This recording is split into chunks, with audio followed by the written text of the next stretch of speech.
Okay, this video is going to be on parts of Appendix A and Appendix B in your new trig book. And we are just selecting a few things from both of these appendices, so I will be very clear about what page I am looking on. You want to start by maybe following along on page 439. And we are going to talk about interval and set notation.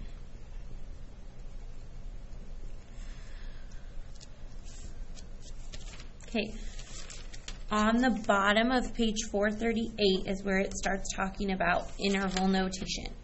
An example of an interval would look like this.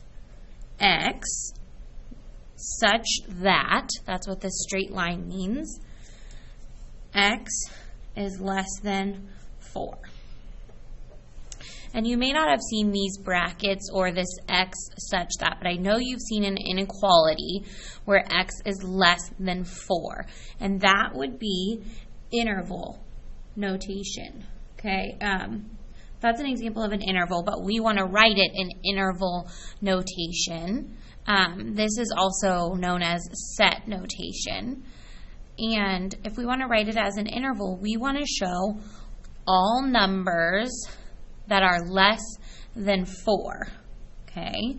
And if you notice, for our inequality, there's not an equal sign, so we don't want to include 4. And you have something, open brackets, and then we also have closed. For this particular one, because we don't have the equal to, we're going to be using the open brackets, and we want numbers less than 4. So those would be 3, 2, 1, and I could go on forever and ever and ever. So I need to think about the fact that this is negative infinity to 4. This would be negative infinity doesn't represent an actual number because I can continue to pick numbers that are smaller and smaller and smaller, and I will never stop picking numbers. And so we cannot include negative infinity. There's no stopping it, so we always use an open bracket when we're talking about infinity.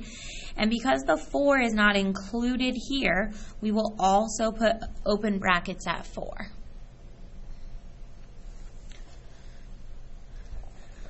Now, how about a second example? X such that X is greater than or equal to negative 2. So I want to write this using my open and closed brackets. That's interval notation. So I want numbers that are bigger than negative 2 or equal to negative 2. So I'm going to start with negative 2. And that would be like negative 2, negative 1, 0, 1, 2. So there's never going to be an end to that. So this time I am at positive infinity. Remember, I am never going to include infinity. And then I would have brackets around negative 2 because it is included in my set. One last example of notation, interval notation. We would say X such that negative 1 is less than X, which is less than or equal to 5. So I want values that are essentially in between negative 1 and 5. So I know for my interval notation that my two numbers are going to be negative 1 and 5. Now, how do I decide open or closed? Well, if I look at my negative 1, there is no equal to, so I am not going to include negative 1. get really, really close to -1, but we're not going to include it. And then 5 has brackets around it because we are including 5.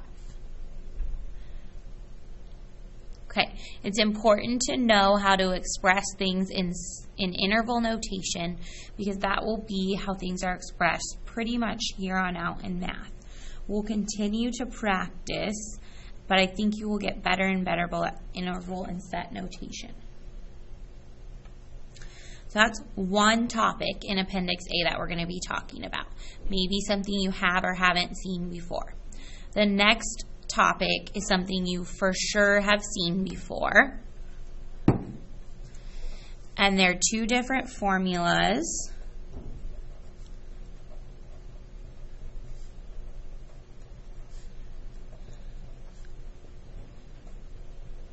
We have midpoint and distance, and these begin on page 443 in your book if you need a refresher.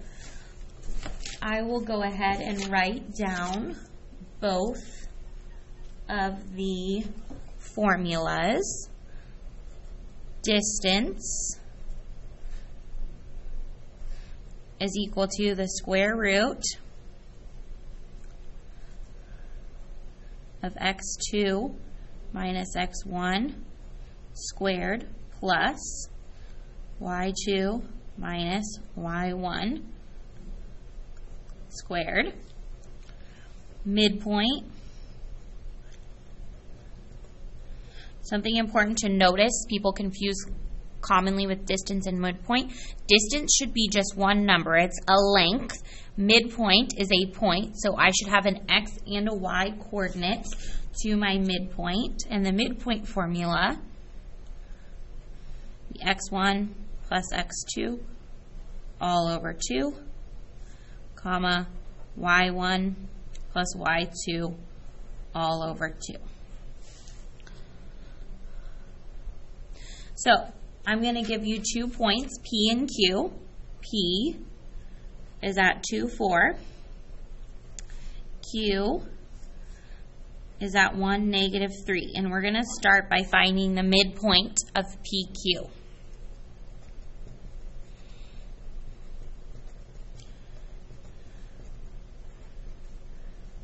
And that's equal to x1 plus x2. So 2 plus 1 divided by 2, comma, y1 plus y2. 4 plus negative 3 all over 2. So 2 plus 1 is 3 divided by 2. I'm just going to choose to leave it as 3 over 2. Comma, 4 plus negative 3 is 1, plus, divided by 2 is 1/2. So there is the midpoint of PQ. The next thing I need to do would be the distance of P to Q. So I want to find the distance between these 2 points.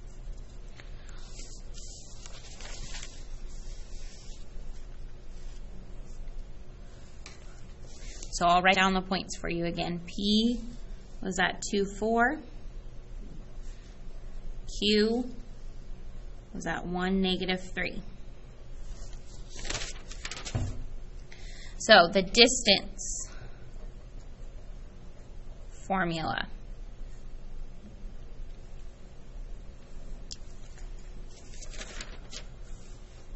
I need to do x2 minus x1. So 1 minus 2 squared plus y2 minus y1. So negative 3 minus 4 squared. So I'm going to simplify both of these things. This would be 1 minus 2, which is negative 1, squared, plus negative 3 minus 4 would be negative 7, and I want to square that. So negative 1 squared is 1, plus negative 7 squared is 49.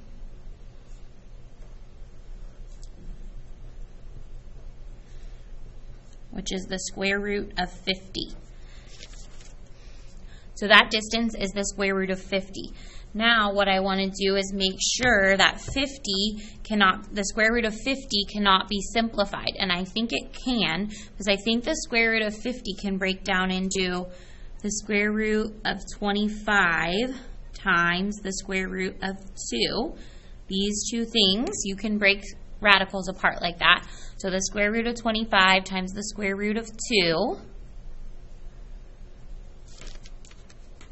should give me, square root of 25 is 5, so simplified as a radical, that distance is 5 square root of 2.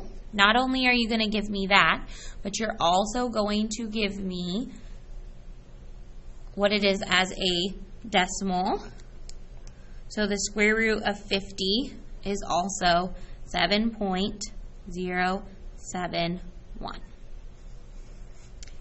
That would be midpoint and distance. Hopefully something you have seen before. Last topic for this section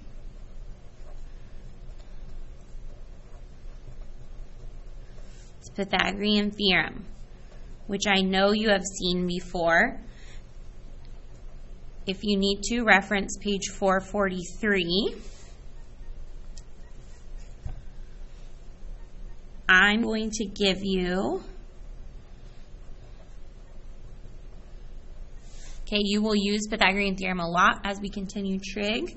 So, problem 1, what if A is 12 and C is 13 and we want to find B?